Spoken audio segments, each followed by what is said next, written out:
Assalamualaikum warahmatullahi wabarakatuh. Kembali lagi di channel Kisah Seram. Sebelum kalian lanjut ke ceritanya, saya ingetin untuk memakai headset dahulu agar suara audio visualnya bisa terdengar dengan jelas. Dan jangan lupa kalian subscribe channel ini dan nyalakan tombol notifikasinya agar kalian tidak ketinggalan cerita-cerita terbaru dari channel ini. Cerita ini ditulis oleh akun Twitter Bang Was @wastu013.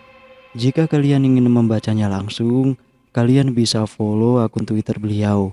Linknya udah saya taruh di deskripsi. Cerita kali ini berjudul Teror Wedon. Wedon adalah makhluk sejenis pocong.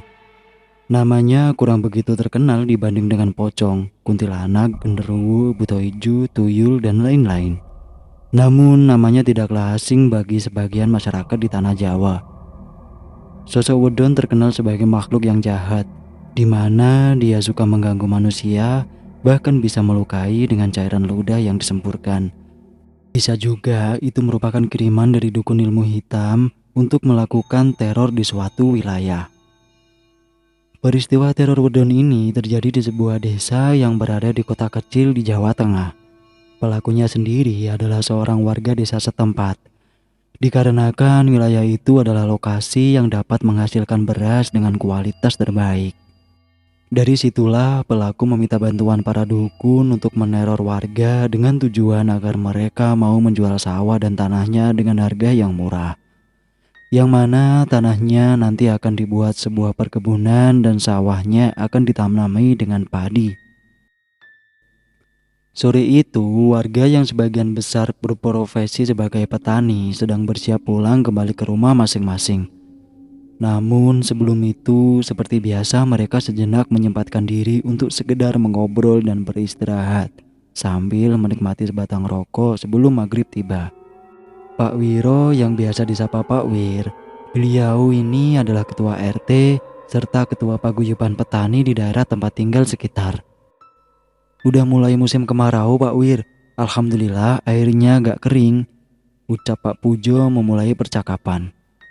Iya ini Pak, daerah kita banyak sumber mata air, jadi pas kemarau gak pusing nyari air, kata Pak Wiro.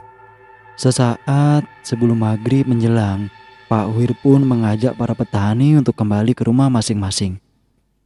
Ya udah, ayo balik bapak-bapak.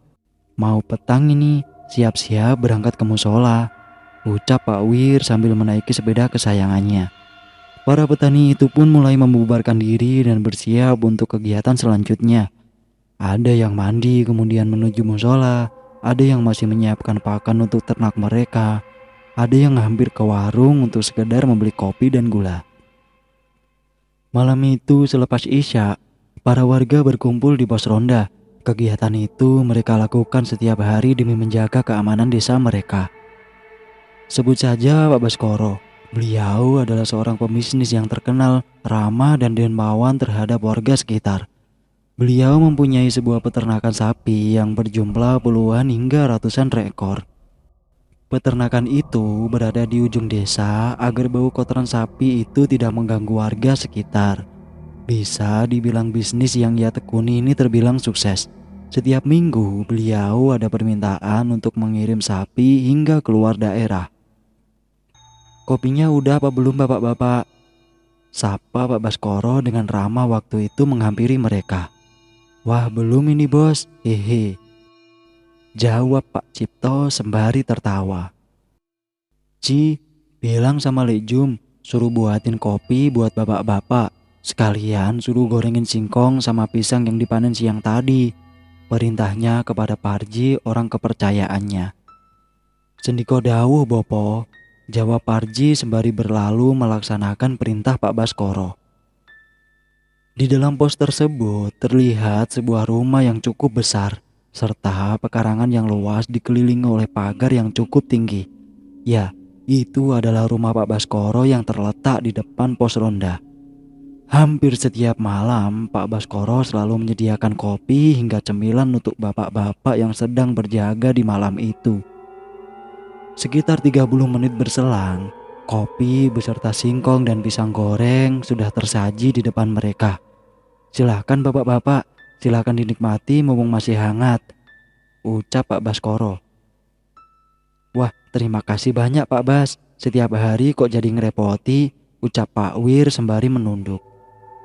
Tidak Pak RT, saya juga berterima kasih, rumah saya sudah dijaga sama bapak-bapak semua, ucap Pak Baskoro. Hingga sekitar pukul 1 dini hari, mereka pun mulai melakukan patroli keliling kampung dengan membagi 2 kelompok. Tidak ada hal yang aneh pada hari itu.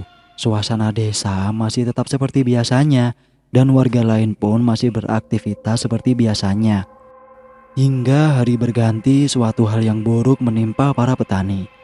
Padi yang seharusnya minggu depan siap dipanen, tiba-tiba diserbu oleh hama dan menyebabkan para petani ini gagal panen. Pak Wir, gimana ini Pak? Tanamannya rusak dimakan hama, padahal udah dikasih pupuk, ucap Pak Cipto sedih. Pak Wir yang masih tidak percaya hal itu pun berusaha menenangkan para petani itu. Mungkin kita lagi diuji, sabar dulu ya bapak-bapak semua, ucap Pak Wir. Keesokan harinya, para petani mulai membersihkan sawah miliknya masing-masing dan mulai menanamkan bibit yang baru. Setelah selesai menanam bibit baru, sembari menunggu waktu petang, mereka berkumpul untuk beristirahat sejenak. Banyak yang mereka bicarakan sore itu, hingga tiba-tiba tercium bau amis yang sangat menyengat. Bau apa ini? Sudah, ayo cepat pulang Pak, udah maghrib ini. Kejadian itu sempat membuat mereka bertanya-tanya dan juga membuat merinding sore itu. Malamnya pun seperti biasa, para warga berkumpul di pos untuk melakukan kegiatan ronda malam. Pak Wir, kira-kira tadi bau apa ya? Kok seperti darah? Udah, nggak usah dibicarakan Pak, nanti malah datang. Memang ada bau apa toh Pak D? Ucap seseorang warga yang masih penasaran. Tadi habis nanem pas mau maghrib tahu-tahu bau amis darah itu. Masa toh Pak D?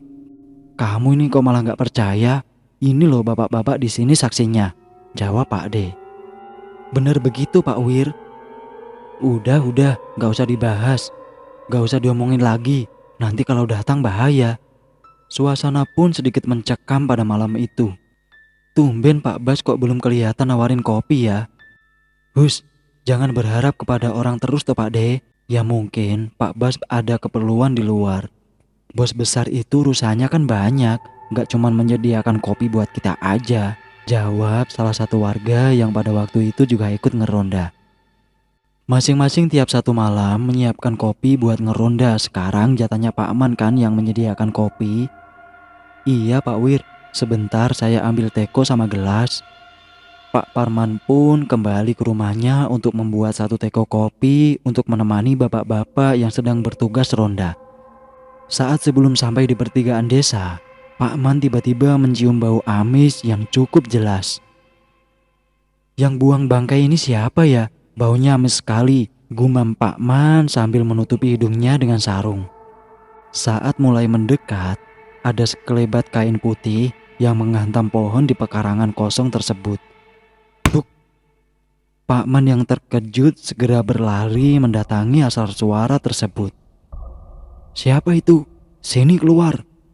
Saat Pak Man sampai di tempat asal suara itu, muncul sesosok makhluk putih yang berdiri tepat di hadapan Pak Man dengan wajah yang membusuk dan belatung di wajahnya, serta bau amis yang sangat menyengat. Sosok yang menyerupai pocong namun terlihat agak tinggi sehingga Pak Man harus mendongakkan wajahnya ke atas. Pak Man yang terkejut melihat sosok mengerikan itu pun langsung berteriak. Ah, pocong! Tolong, ada pocong! Pak Man berteriak sekuat tenaga dan segera menjauhi sosok itu. Namun siapa sangka, sosok itu mengejar Pak Man yang sedang mencari pertolongan warga. Tak jauh dari tempat itu, pocong itu pun meludah ke arah Pak Man dengan mengenai lengannya. Ah, panas, tolong! Pak Man terus berlari sambil memegang lengannya itu. Pak Man ini malah kemana? Bikin kopi kok lama, ucap salah satu warga yang ikut meronda pada waktu itu. Baru beli ke warungnya Lekna mungkin Pak D. Udah ditunggu aja, lagian warungnya Lena kan ada di timur desa, ucap salah satu warga. Pak Wir pun samar-samar mendengar orang minta tolong. Dengan sedikit terkejut, Pak Wir bertanya kepada orang yang ada di situ. Pak, kok kayak ada suara minta tolong, itu kedengaran gak? Ucap Pak Wir. Iya pak, kayak suara Parman. Ayo, buruan datengin, takutnya ada apa-apa pak. Para warga pun mulai mendatangi asal suara tersebut. Dan benar saja, mereka menemui Parman yang sudah berlari ketakutan. Ada apa man? Ada apa? Pocong pak, pocong. Hah, mana? Di mana ada pocongnya? Ucap Pak Wir. Aku diuber-uber pocong pak, di kebun kosong. Pas saat hampir sampai rumah, lalu aku diludahi kena lenganku. Melepuh, rasanya panas pak. Wedon, itu wedon yang ngejar kamu man. Terus di mana sekarang wedonnya? Nggak tahu pak. Aku takut ngelihat belakang, ucap Parman yang pada waktu itu masih ketakutan. Sesaat kemudian, Lek Parman pun pingsan. Warga yang mulai panik mulai membawa tubuh Parman kembali ke rumahnya. Istri Parman pun terkejut saat melihat kondisi suaminya. Sontak sang istri pun menangis. Suamiku kenapa Wak Wir? Dah, ayo dibawa ke tempat tidur. Nanti aku ceritain. Setelahnya, Pak Wir mengutus satu warga untuk pergi ke rumah Mbah Sud dengan maksud meminta tolong. Orang itu pun segera bergegas mendatangi rumah Mbah Sud. Begitu sampai di pekarangan, warga itu pun melihat Mbah Sud sedang menikmati kopi dengan sebatang rokoknya. Belum sempat orang itu berbicara, Mbah Sud langsung berkata, "Kenapa nak? Udah ada korban?" Orang itu pun terkejut ketika mendengar perkataan Mbah Sud. Kok udah tahu ya? Padahal aku belum bilang apa-apa. Siapa yang kena? Anu Mbah, si Parman Mbah yang kena.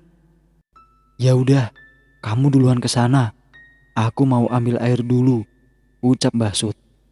Warga itu pun langsung segera kembali dan mengabarkan kepada Pak Wir jika Mbah Sud akan segera tiba.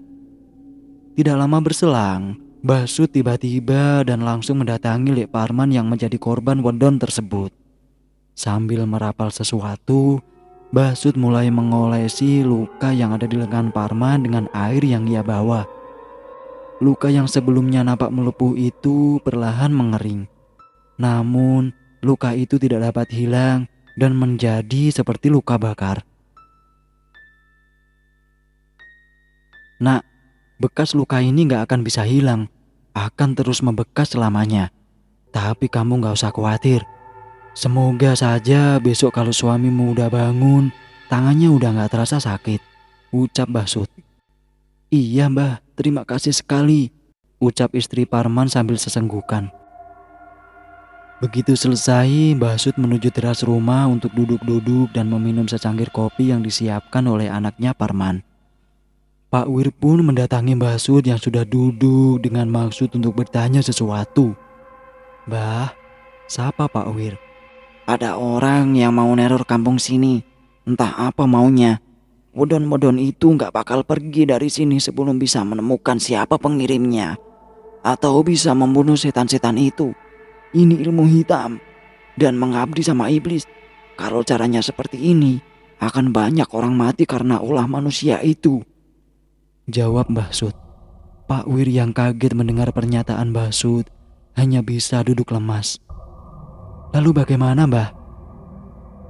Mulai besok, kalau udah maghrib, jangan keluar dari rumah sampai aku bisa mengembalikan kiriman itu sama yang ngirim. Besok aku mau datang ke tempat kawanku, mau minta tolong. Kalau aku sendiri yang melawan, sama aja cuma cari mati, ucap Mbah Sud sambil menjelaskannya kepada Pak Wir. Saat pagi hari, Mbah Sud mulai berangkat menuju rumah kawannya yang terletak di daerah pegunungan.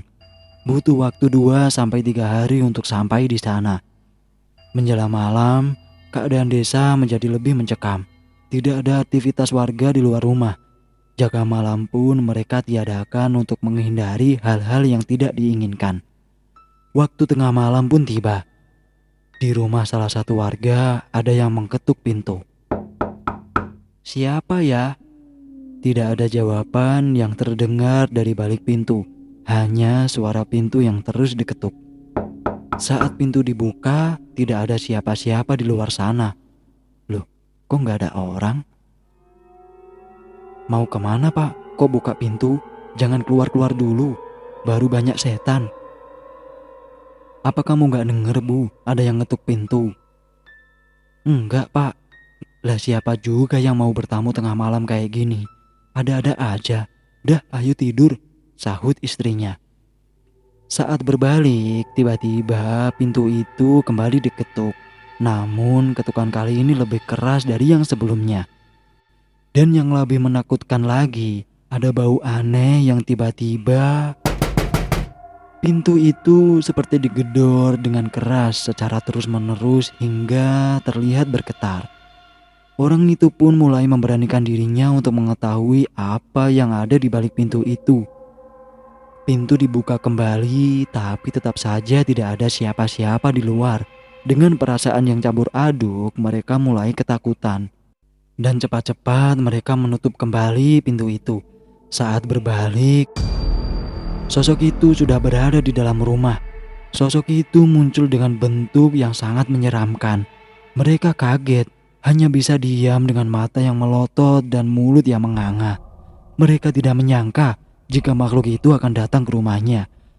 Tidak kuat dengan keadaan itu, mereka pun pingsan. Beruntung sosok itu tidak menyakiti mereka. Pagi harinya, warga pun mengadakan pertemuan dadakan di aula kampung mereka. Beberapa dari mereka yang sudah tidak kuat dengan teror memutuskan untuk singgah sementara di tempat kerabat yang ada di luar kota. Dan ternyata ada sebagian warga yang juga mengalami kejadian serupa. Mereka benar-benar putus asa dan ingin menjual tanah serta sawah mereka untuk membeli lahan di tempat lain. "Pak Wir, Basut kok belum kembali? Kalau gini terus saya udah gak kuat kalau didatengin tiap malam," ucap salah satu warga. "Sabar bapak-bapak, ibu-ibu. Gini aja, mulai nanti malam kita nginep bersama di aula sini. Hari ini kita gotong royong membuat sekat buat istirahat ibu-ibu dengan anak kecil. Lanjut bapak-bapak tidurnya bergantian agar ada yang menjaga," ucap Pak Wir sambil menjelaskan kepada warganya. "Yang jatah jaga, ngaji sama zikiran nanti tiap 3 jam gantian sama yang lain. Gimana bapak-bapak ibu-ibu semua?" "Iya Pak, kita mah ngikut saja." Hari itu juga warga mulai bergotong royong sesuai rencana. Para pria mengerjakan pekerjaan berat, sedangkan para wanita menyiapkan makanan dan minuman. Hari pun menjelang sore, kerjaan yang mereka kerjakan dari pagi pun sudah selesai. Tinggal para wanita menyiapkan makanan untuk makan malam bersama.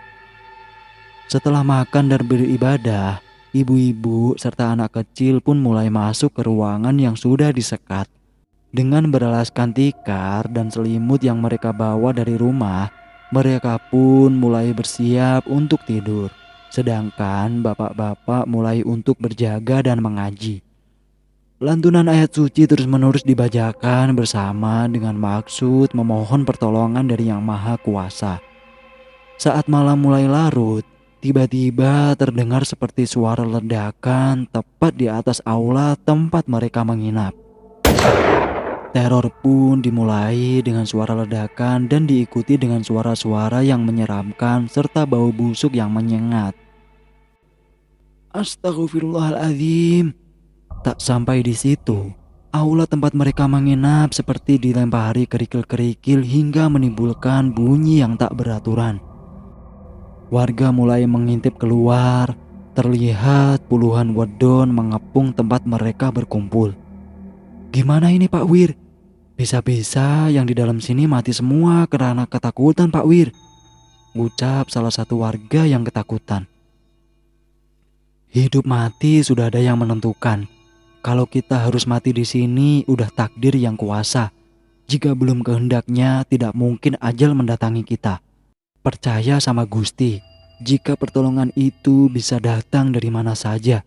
ucap Pak Wir sambil menenangkan warganya. Perlahan makhluk-makhluk itu mulai mendekat.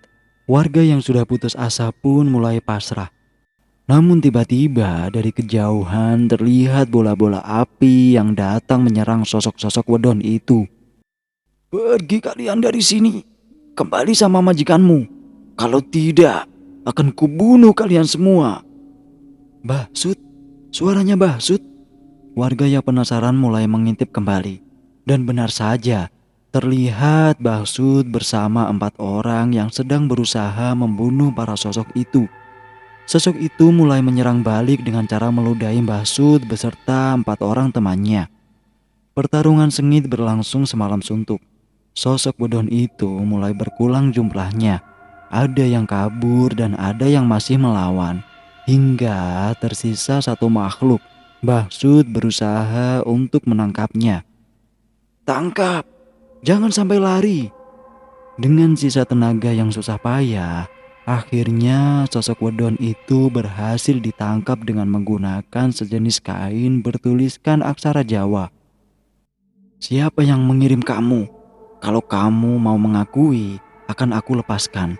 Tapi jika kamu tidak mau mengakui, aku akan siksa kamu di dalam kendi." "Ampun Ki, ampun, saya jangan dicekik. Ngaku kamu. Sekarang siapa yang mengirim kamu ke sini?" "Iya Ki, saya ngaku. Mbah Dir yang ngirim saya." "Bajingan Dirman, apa maunya mengganggu warga sini?" Baskoro yang minta datang ke rumah Mbah Dir." "Tujuannya mau apa?" "Biar warga sini pada ketakutan. Tanahnya biar dijual agar Baskoro bisa beli dengan harga murah untuk membuat perkebunan dan sawahnya akan ditanami." Dengan penuh amarah, kawan dari Mbah Sud ini mulai merapal sesuatu hingga membuat sosok itu terbakar. "Panas! Ah, panas! Bajingan! Sundal kau Ki! Mulutmu gak bisa dipercaya! Ah, panas!" Teriakan itu terdengar hingga ke dalam aula yang dihuni warga. Api itu terus membakar wedon tersebut hingga menjadi abu. Setelah semua terbongkar, warga yang dipenuhi amarah itu langsung menuju ke rumah Baskoro. Saat sampai di sana, warga langsung menabrak pintu Baskoro dan memaksa masuk. Namun, saat sampai di ruang tamu rumah tersebut, terlihat Baskoro sudah terbaring dengan kondisi yang mengenaskan. Tubuhnya berubah menjadi hitam, kulitnya terlihat dipenuhi dengan nanah, matanya melotot seperti sedang menahan kesakitan, dan dari tubuhnya mengeluarkan aroma seperti bangkai. Sumpah serapah pun keluar dari mulut warga yang kesal akan perbuatannya. Keluarga Baskoro yang menangis melihat kondisinya meminta pertolongan warga. Namun hanya umpatan kebencian yang keluar dari mulut mereka. Hingga akhirnya Baskoro pun tewas mengenaskan dengan mata melotot dan lidah yang terjulur. Banyak warga yang tak mau membantu untuk memakamkan jasad dari Baskoro. Hanya Pak Wir dengan beberapa orang yang membantu. Tapi karena jenazah dari Baskoro yang mengeluarkan bau busuk dan cairan menjijikan, jenazah itu tidak dimandikan namun langsung dibungkus dengan kain seadanya. Jenazahnya pun hanya dikebumikan di pelataran rumahnya karena warga bersikeras menolak untuk dikebumikan di tempat yang seharusnya. Dengan berat hati, keluarga Baskoro pun hanya bisa menerima perlakuan warga tersebut. Sejak kejadian itu, keluarga Baskoro yang malu memutuskan pergi dari desa tersebut dan mulai hidup baru di tempat yang lain dengan sisa harta yang ditinggalkan oleh Baskoro. Sebelum meninggalkan desa itu, istri Baskoro sempat menemui Pak Wir. Dia berpesan bahwa ternak yang ada di ujung desa akan dihibahkan ke desa untuk tabungan dan sebagai permintaan maaf atas perbuatan suami itu.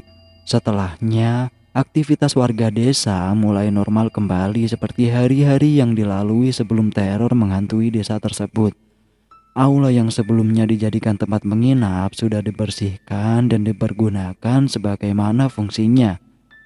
Baru merasakan kedamaian beberapa minggu saja, desa itu kembali didatangi teror. Iya, teror itu adalah arwah Baskoro untuk membalas dendam. Bersambung. Terima kasih sudah mendengarkan cerita kali ini, dan jangan lupa untuk subscribe channel ini dan nyalakan tombol notifikasinya agar kalian bisa mendengarkan cerita kelanjutan dari Wedon ini. Assalamualaikum warahmatullahi wabarakatuh.